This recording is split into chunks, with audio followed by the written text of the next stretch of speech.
হুমায়ুন ফরিদী মৃত্যুর আগে তার বোনকে কি এমন গোপন কথা বললেন যেটি বলার সময় তার বোন কান্নায় ভেঙে পড়লেন? কারণ এমন এক ঘটনা ঘটেছিল সেই দিন যেটা বলছিল তার বোন বলতে বলতে কান্নায় ভেঙে পড়লেন। তিনি বললেন, আমার ভাই মৃত্যুর আগে তিনি আমাকে 2টি কথা বলে গেছে। সেই কথাগুলো আজ আমি আপনাদের সবার সামনে খুলে বলবো। আর সেই কথাগুলো হলো, আমার ভাই বলেছিল যে, হে বোন, আমি যদি এই একটা ভুল না করতাম তাহলে হয়তো সারা জীবন আমাকে এত কষ্ট পেতে হতো না। আর সেই ভুলটা হচ্ছে, আমি আমার ছোট্ট বাচ্চা, ছোট্ট মেয়েকে এবং আমার প্রথম স্ত্রীকে আমি ছেড়ে দিয়েছিলাম, ঘর থেকে বার করে দিয়েছিলাম, শুধু নায়িকা সুবর্ণার প্রেমে পড়ে। এটা আমার জীবনের সবথেকে ভুল হয়েছিল, আর এই ভুলের শাস্তি আমাকে পেতেই হচ্ছে এই দুনিয়ার মধ্যে। কারণ আমার স্ত্রী সুবর্ণা, সে আমাকে ছেড়ে চলে গেছে, অন্য নায়কের সাথে সে পালিয়ে গেছে। এখন আজ আমি একা, আমি মৃত্যুর মুখে পতিত। আমাকে কেউ দেখতে আসেনি, সুবর্ণাও দেখতে আসেনি, কিন্তু আমার প্রথম স্ত্রী, তিনি আমার খোঁজ খবর নিয়েছে, যা আমি জানতে পারলাম। বোন, আমি তোমায় একটা কথা বলে গেলাম, আমি সত্যিকারের যে ভালোবাসাকে আমি ছেড়ে দিয়েছিলাম, সেই ভালোবাসাই আমাকে এত ভালোবেসেছে। আর যাকে আমি এত ভালোবেসে গিয়েছিলাম, সে আমাকে দূরে সরিয়ে দিল। বোন, আমার একটাই কথা, তুমি আমার প্রথম স্ত্রী এবং আমার বাচ্চাকে এই কথাটি শুনিয়ে দিও। এই কথাটি বলতে বলতে হুমায়ুন ফরিদী তিনি কান্নায় ভেঙে পড়েছিলেন। বন্ধুরা, ভিডিওর শেষে আপনাদেরকে এখন হুমায়ুন ফরিদীর সেই ইন্টারভিউটি দেখাবো, যেখানে তিনি তার প্রথম স্ত্রী এবং তার বাচ্চা এবং দ্বিতীয় স্ত্রীর যে খারাপ ব্যবহার সম্পর্কে তিনি যা বলেছিলেন, তার সেই সম্পূর্ণ ইন্টারভিউটি এখন আপনাদেরকে দেখাবো। চলুন ইন্টারভিউটি দেখে নিই তাহলে। আমি বললাম যে হ্যাঁ বলেন। বললো যে না, আপনি আমাকে তুমি করবেন, আমি ছোট। আমি হ্যাঁ বলো। বলে আমি প্রেগনেন্ট। তো আমি হতভম্ব, আমি কী বলবো? আমি বললাম তুমি প্রেগনেন্ট, মানে কোনোভাবে তো আমি দেয় না সেজন্য। তো এরকম আমি চুপ করে আছি। বললো কি যে আমার সন্তান হবে আগামী 2 মাসের মধ্যে। তো আমরা যে হ্যাঁ ঠিক আছে। বলে যে আমরা কিন্তু জানি না আমার ছেলে হবে না মেয়ে হবে। আমি বলছি সেটা ভালো। বললো যে আমি চাই যে আমার সন্তানের নামটা আপনি রাখবেন। তো আমি বললাম আচ্ছা ঠিক আছে রাখবো।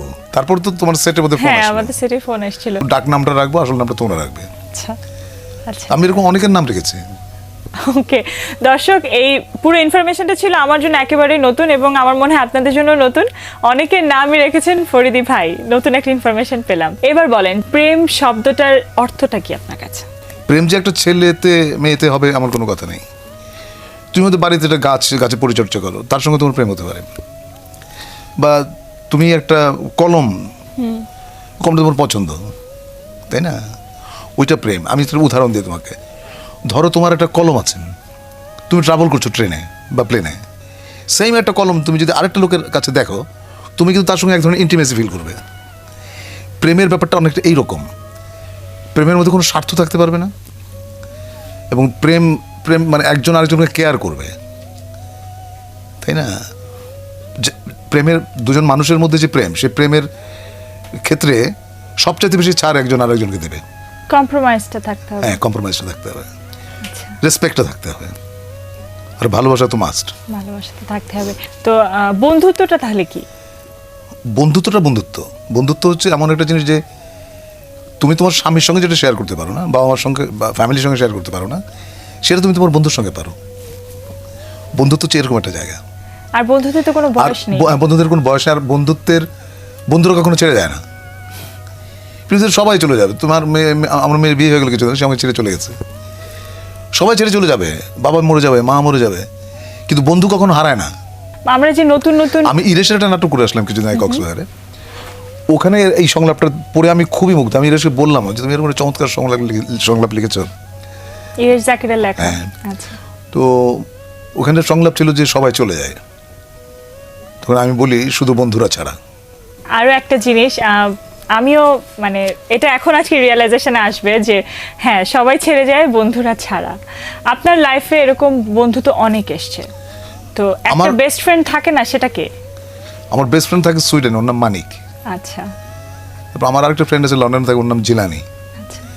ঢাকায় আমার ফ্রেন্ড আছে ইব্রাহিম, রিয়াজুল। কিছুদিন আগে আমার বন্ধু মারা গেছেন, 2টা বন্ধু মারা গেছে আমার। একটু মোহাম্মদ জুবাইর লিখতো, ও থাকতো ডায়ালিসে। আর একটা বন্ধু মন্টু, আমার খুব কাছের বন্ধু ছিল, ও কিছুদিন আগে চলে গেছেন, খুব কষ্ট পেয়েছি।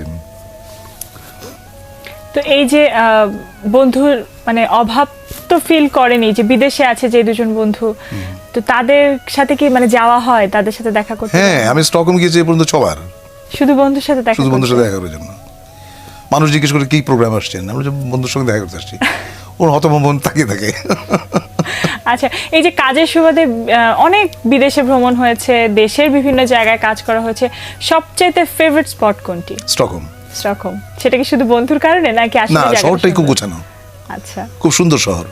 আচ্ছা, 18টি ব্রিজের উপরে টোটাল স্টকহোম সিটি। আমার আরো অনেক প্রশ্ন জমে আছে, প্রশ্নের এই ঝুলিটা আছে, তো আমি আবারও ফিরে আসবো, একটা ছোট্ট ব্রেক নিয়ে আসি। দর্শক, এই মুহূর্তে নিচ্ছি ছোট্ট একটি ব্রেক। কোথাও যাবেন না, আর একেবারেই চ্যানেল সোয়াপ চলবে না। তার কারণ হচ্ছে আমার কাছে এত এত প্রশ্ন আছে। ফিরে আসছি প্রশ্নগুলো নিয়ে। যেভাবে কাপড় পরতে আমার ভালো লাগে, দ্যাট ইজ মাই স্টাইল। যে আমি কখনোই শার্ট ইন করি না। আবারও ফিরে এলাম, আমন্ত্রণ জানাচ্ছি আরও একবার বাংলা ভিশনের পর্দায় লিজান মেহেদি আমার আমিতে। কথা বলছিলাম হুমায়ুন ফরিদির সাথে। এবার একটা প্রসঙ্গে আসে, সেটা হচ্ছে যে এখনকার জেনারেশনে যারা অভিনয় করছে, আমি নিজের কথাও বলবো, যে মঞ্চের কথা বলছিলেন যে তুমি যদি কখনো মঞ্চে অভিনয় করো তাহলে বুঝতে পারবে। তখন মনে মনে মনে হচ্ছিল যে ইস, যদি মঞ্চে অভিনয় করতে পারতাম। জানি হয়তো সেটা সম্ভব হবে না, কারণ সময় আমাদের এখন যে মেকানিক্যাল না, একটা তোমার লাইফ। কেন মনে হচ্ছে হবে না? তুমি তুমি অ্যাটলিস্ট একটা গিভ এ ট্রাই। হ্যাঁ, সেটা আমি অনেক চেষ্টা করেছি ভাইয়া। যেটা হয় যে আমরা এখন খুব মেকানিক্যাল লাইফ মানে লাইফটাকে লিড করি না, যে খুব ব্যস্ততা, সবসময় অনেক কাজ, অনেক বেশি। আমার কেন জানি মনে হয় আমাদের চাওয়াটা অনেক বেশি, আমরা কতটুকু দিতে পারছি সেটার থেকে আমাদের চাওয়াটা অনেক বেশি। দেখো, চাওয়া বেশি হলে তুমি ঠকবে, কষ্ট পাবে, দুঃখ পাবে। চাওয়া বেশি থাকতে নাই। সেটাই আমি আসছি। কোনো জিনিসই কিন্তু আটকে থাকে না, জীবন তার মতো করে চলবেই, কোনো কিছু আটকে থাকে না, নাথিং। সেটাই বলছিলাম যে এই জেনারেশনের যে নতুন অভিনেতা অভিনেত্রীরা আছে, তাদেরকে মানে আমরা তো ডেফিনেটলি আইডল হিসেবে মানবো আমাদের সিনিয়র কাউকে, যে একদিন দর্শক কিংবা পুরো মানুষ আমাদেরকে এভাবে যে বললেন না যে শুধুই ভালোবাসা, স্বার্থহীন ভালোবাসা, এরকম ভালোবাসা আমরাও পাবো। তাদের উদ্দেশ্যে কি বলবেন? মন দিয়ে কাজ করো, ফাঁকি দিও না। আর মন দিয়ে কাজ করো, মন দিয়ে কাজ করাটা ইম্পর্টেন্ট। ডেডিকেশন সব মানে তুমি প্রথম হচ্ছে না বুঝে কাজ করো না। তুমি যে শটটাই দাও না কেন সেটা বুঝে দাও এবং মন দিয়ে কাজ করো। দেখো, সাফল্যের প্রথম হচ্ছে পরিশ্রম, একাগ্রতা। এই দুটো জিনিস হলে যদি থাকে তোমার, সাফল্য তোমার কাছে আসবেই, বাধ্য। অভিনয় ক্ষেত্রে মানে একটা প্রজেক্টে কাজ, যেমন নাটক, সিরিয়াল, সিনেমা, যেটাই হোক না কেন, সেখানে কাজ করার ক্ষেত্রে কি মনে হয় যে কোন জিনিসটাকে প্রাধান্য দেওয়া সবচেয়ে বেশি? মেকার নাকি স্ক্রিপ্ট, নাকি আমার কতটুকু ওখানে প্রিভিলেজ আছে, আমার কতটুকু ওখানে ভ্যালু আছে, সেটা? অল অফ দেম, সবকিছুই। ধরো স্ক্রিপ্টটা খুব ভালো, ডিরেক্টর ভালো না, ওখানে কাজ করার কোনো লাভ নেই। বা ডিরেক্টর খুব ভালো, স্ক্রিপ্ট খুবই বাজে, সেখানে অভিনয় করে কোনো লাভ নেই। সেখানে তুমি করতে পারো হয়তো, মানে যেমন তোমার বিশ্ববিদ্যালয়ে থার্ড ক্লাস পাওয়া এবং ফার্স্ট ক্লাস পাওয়া খুবই কঠিন। এক্স্যাক্টলি। সেকেন্ড ক্লাস তুমি পাওয়াই। শুধু ভালো ডিরেক্টরের খারাপ স্ক্রিপ্ট তুমি করতে পারো, কিন্তু খারাপ ডিরেক্টরের যত ভালো স্ক্রিপ্ট, ওইটা করে আসলে কোনো লাভ হয় না, বরঞ্চ ক্ষতি হয়। বিশ্ববিদ্যালয়ের কথা থেকে আসি, যে আপনি ইকোনমিক্সে মাস্টার্স করেছেন, তারপরে অভিনেতা, আমাদের সামনে আপনি একজন অভিনেতা হুমায়ুন ফরিদি, নট ইকোনমিক্স হুমায়ুন ফরিদি। এটা কেন? ইকোনমিক্সে আমার কিচ্ছু মনে নেই। আমার শুধু সেলস ল মনে আছে, supply creates its own demand. এছাড়া ইকোনমিক্সের কিচ্ছু মনে নেই আমার। আমি বেসিক্যালি তো অভিনেতা হতে চেয়েছি আমি যখন ক্লাস 9-এ পড়ি, তখন থেকে, এবং অভিনেতা আমি হয়েছি বা হওয়ার চেষ্টা করছি। যতদিন বেঁচে থাকি অভিনয়টা করতে চাই। আর হুমায়ুন ফরিদি যদি অভিনেতা না হতেন তাহলে কি হতেন? আই ডোন্ট নো, কি হতাম বলে তোমার মনে হয়? ইকোনমিস্ট হতে পারতেন না ডেফিনেটলি। আমার কাছে মনে হয় যে ব্যবসায়ী হতেন। ব্যবসা আমাকে দিয়ে হবে না, আমি বুঝি না জিনিসটা। আই ডোন্ট আন্ডারস্ট্যান্ড মানি। টাকা সম্পর্কে আমার খুব ভালো ধারণা নেই, যদিও as a student of economics আমার এটা বলা উচিত না, বাট আমি টাকাটা খুব ভালো বুঝি না। আমি জীবনে প্রচুর টাকা আর্ন করেছি, প্রচুর। তুমি কল্পনা করতে পারবে না কত টাকা আর্ন করেছি। কিন্তু আলটিমেটলি যে টাকা আর্ন করে যে মানুষের যে একটা প্ল্যানিং থাকে, সেটা কখনো ছিল না। আমি তো অনেক দূরবর্তী প্ল্যান করতে পারি না। আচ্ছা আমার খুব শর্ট টার্ম প্ল্যান, 2 মাস, এই আগামী 2 মাস কী করবো। আচ্ছা। এর বেশি না। এবার একটা জিনিস জিজ্ঞেস করি, স্বপ্ন তো দেখতে ডেফিনেটলি সবারই ভালো লাগে এবং খালি চোখে অনেকে স্বপ্ন দেখে। স্বপ্নের রং কি আপনার কাছে? স্বপ্নের রং, সবগুলো রঙই তো স্বপ্নের। স্বপ্নের সব রং। এবার আরেকটা প্রশ্ন, হুমায়ুন ফরিদি কি এক্সট্রোভার্ট নাকি ইন্ট্রোভার্ট? এক্সট্রোভার্ট। এক্সট্রোভার্ট। হুমায়ুন ফরিদির সবচাইতে প্রিয় খাবার কি? মাছ। মাছ, কি মাছ? এনি ফিশ আদার দেন বোয়াল, হ্যাঁ। কালীবাউস, পুঁটি। রান্না করতে পারেন? হ্যাঁ। তাই? আবার নিজে রান্না করে খাওয়া হয়? হ্যাঁ, মাঝে মাঝে করি। আচ্ছা। এই গরমের জন্য করতে পারি না, শীতকালে রান্না করি। আচ্ছা, আর যখন কাজ থাকে না, যেমন শুটিং নাই কিংবা কোনো কাজ নাই, তখন বাসায় বসে সবচেয়ে প্রিয় কাজ কোনটি? সিনেমা দেখা। সিনেমা দেখেন। আচ্ছা, সিনেমা দেখেন। আপনার প্রিয় অভিনেতা অভিনেত্রী কারা? গোলাম মুস্তাফা, আচ্ছা। তারপরে ধরো আমাদের শতাব্দীকে আমার খুব পছন্দ, আচ্ছা। তারপরে মিলনকে ভাল লাগে। আসলে সবাইকে ভাল লাগে। সবাই অত্যন্ত চমৎকার কাজ করে, মাঝে মাঝে খুব খারাপ কাজ করে। এটা আমার মনে হয় সব অভিনেতারই করে। প্রত্যেকটা আর্টিস্টের একটা আইডল থাকে, তো আপনার আইডল কে ছিল যখন আপনি অভিনেতা হতে এসেছিলেন? দিলীপ কুমার। দিলীপ কুমার। দিলীপ কুমার কোন জিনিসটা ভালো লাগতো? অভিনয়। আর মানে একটা জিনিস আমি খুব হতাম যে ওরকম একটা মিনমিনে গলা তার, সে কি করে মানে ভারতবর্ষের এতগুলো মানুষের মনের মধ্যে জায়গা করে শ্রেষ্ঠ নিল। জায়গাটা করে নিল, এটা আমার কাছে খুবই অবাক লাগে আমার কাছে। আচ্ছা, হুমায়ুন ফরিদি কি stylish? I am stylish in my own way. কে? আচ্ছা, তো স্টাইলের সংজ্ঞাটা কি? শুধু ওন ওয়েতে স্টাইলিশ হলে সে স্টাইলিশ, এটাই? না, স্টাইলটা হয় কি, স্টাইলটা আমি যেটা বিশ্বাস করি, দেখো স্টাইল বা ফ্যাশন হ্যাঁ। এটা আমার বিষয় না, এটা আমি ভালো বুঝিও না। আমি যেটা মনে করি যে যেভাবে কাপড় পরতে আমার ভালো লাগে, দ্যাট ইজ মাই স্টাইল। যে আমি কখনোই শার্ট ইন করি না, আচ্ছা। খুবই কম, রেয়ার। তবে আমি হাতের কিন্তু এভাবে গুছিয়ে কিন্তু গুটিয়ে রাখি না। আচ্ছা। এটা তুমি আমার স্টাইল বললে স্টাইল না বলে না, কারণ আমি ওইরকম অতক্ষণ সময় ধরে ভাঁজ করে করে ওই সৌন্দর্যের আমার মনে হয় যে খুব একটা প্রয়োজন আছে। দর্শক, এই মুহূর্তে নিচ্ছি ছোট্ট একটি ব্রেক। কোথাও যাবেন না, আর একেবারেই চ্যানেল সোয়াপ চলবে না। তার কারণ হচ্ছে আমার কাছে এত এত প্রশ্ন আছে, ফিরে আসছি প্রশ্নগুলো নিয়ে। দেখো, অভিনয়টা আমার কাছে ইটস লাইক এ প্রেয়ার। এটা আমার কাছে প্রার্থনার মতো একটা জিনিস। আবারও ফিরে এলাম, আমন্ত্রণ জানাচ্ছি আরও একবার বাংলা ভিশনের পর্দায় লিজান মেহেদি আমার আমিতে। কথা বলছিলাম হুমায়ুন ফরিদির সাথে। আচ্ছা, এবার আমরা আরেকটা প্রসঙ্গে আসি, সেটা হচ্ছে আবৃত্তি। আপনি আবৃত্তি করেন অনেক ভালো। আমি আবৃত্তি করি, আসলে আবৃত্তি আমার বিষয় না। আবৃত্তি শুনতে পছন্দ করি, বন্ধুদের সঙ্গে করতে পছন্দ করি, আচ্ছা। কিন্তু আবৃত্তি যে একেবারে ক্যাসেট করবো প্রতি বছর ওরকম না। আচ্ছা, এবার আমরা শম্ভু মিত্র এবং গোলাম মোস্তফা সম্পর্কে একটু জানতে চাইব। গোলাম মুস্তাফা তো ওনার মতো মানুষ আমি খুব কাছ থেকে দেখেছি, তো ওনার মতো মানুষ বলতে পারো যে আমি ওনার মতো হতে চাই। হয়তো এই এক জীবনে পারবো না আমি।